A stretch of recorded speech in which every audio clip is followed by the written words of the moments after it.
Human history में power, पैसा और धर्म के नाम पर कई तरह के क्राइम्स किए जाते हैं। अब चाहे फिर वो बाल विवाह हो, सती प्रथा हो, पर्दा प्रथा, देवदासी प्रथा या फिर कुछ और।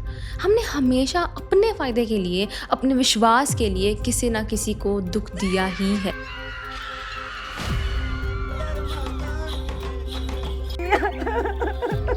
और ऐसे एक ट्रेडिशन के बारे में आज हम बात करने वाले हैं। अगर कोई मुझसे पूछे तो ये ह्यूमन काइंड के सबसे बड़े पापों से ऊपर आता है। मैं बात कर रही हूँ बच्चेबाजी की।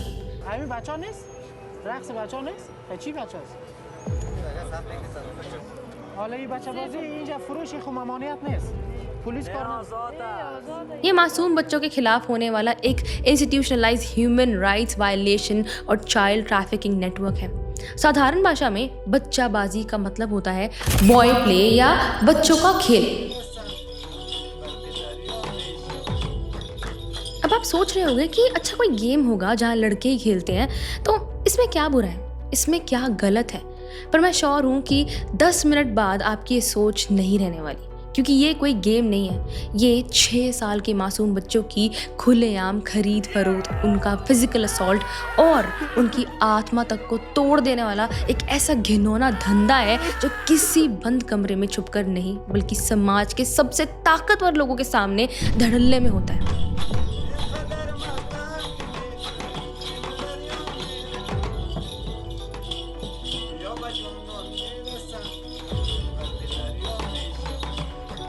हम देखते हैं कि ऐसा नॉर्मली लड़कियों के साथ होता है, बट आज आपका ये पर्सपेक्टिव पूरी तरह चेंज हो जाएगा।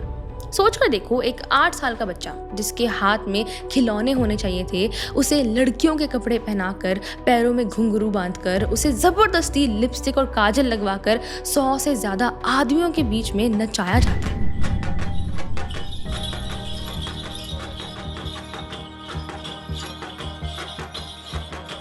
और ये लोग ऐसे ही शराबी नहीं होते, ये होते हैं आर्म्ड ऑफिसर्स जो उम्र में 35 से 80 साल के होते हैं। इनकी शादियां हो चुकी होती हैं, इनके बच्चे होते हैं और ये रात खत्म होने पर उस नाचते हुए बच्चे को अपने साथ ले जाते हैं। जो भी उस महफिल में सबसे ज़्यादा पैसे लगाता है या जो सबसे ज़्यादा पावरफुल होता है, उसे वो बच्चा मिल जाता है।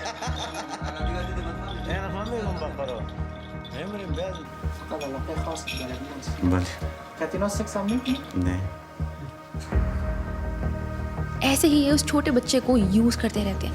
मन भरने पर उसे आगे बेच देते हैं या गिफ्ट कर देते हैं, जैसे मानो उसकी कोई फीलिंग्स ही नहीं है। अब यहाँ सवाल आता है कि ये सब कब तक चलता है? तो ये सब तब तक चलता है जब तक वो बच्चा 15-16 साल का नहीं हो जाता और उसके मुंह पर दाढ़ी नहीं आने लगती। उसके बाद उस लड़के को खुला छोड़ दिया जाता है। यहाँ आप सोच रहे होंगे कि ये सब हो कहाँ रहा है और इन सब के बाद वो बच्चा क्या करता है और कौन कौन मिला है इसमें, ये सब एक ट्रेडिशन कैसे हुआ। इन सब के जवाब जानने के लिए तो आपको बच्चेबाजी को शुरू से जानना होगा। इस सब की शुरुआत होती है 19th सेंचुरी के एंड में, कुछ 125 साल पहले, सेंट्रल एशिया और अफगानिस्तान के इलाकों से। तब वहाँ कलेरा यानी हैजा नाम की भयानक महामारी फैली हुई थी। वैक्सीन या प्रॉपर मेडिकल ट्रीटमेंट थे नहीं, हज़ारों लोग हर हफ्ते मर रहे थे। लोकल वॉरलॉर्ड्स, ट्राइबल एल्डर्स और रिलीजियस फिगर्स ने इस सिचुएशन का फ़ायदा उठाया, या मैं कहूँ अपना दिमाग लगाया और एक अफवाह फैला दी। उन्होंने बोला कि इस महामारी का असली कारण औरतों का घर से बाहर निकलना, गाना और नाचना है, जिससे खुदा का कहर टूट रहा है। इसका नतीजा ये हुआ कि औरतों के पब्लिक परफॉर्मेंसेस, गैदरिंग्स और आउटडोर एक्टिविटीज़ पर कंप्लीट बैन लगा दिया गया। लेकिन इन वॉरलॉर्ड्स, रिच मर्चेंट्स और कमांडर्स को अपना नाच, गाना, एंटरटेनमेंट और हवस हर हाल में पूरी करनी थी। तो उन्होंने समाज और कानून के बीच एक लूप होल ढूंढ निकाला। उन्होंने सोचा कि अगर औरतें नहीं नाच सकती तो छोटे लड़कों को नचाया जाए। अब यहाँ छोटे लड़के इसलिए क्योंकि बचपन में उनकी दाढ़ी मूंछ तो आती नहीं है और ना ही वो ज़्यादा कुछ कर पाते हैं।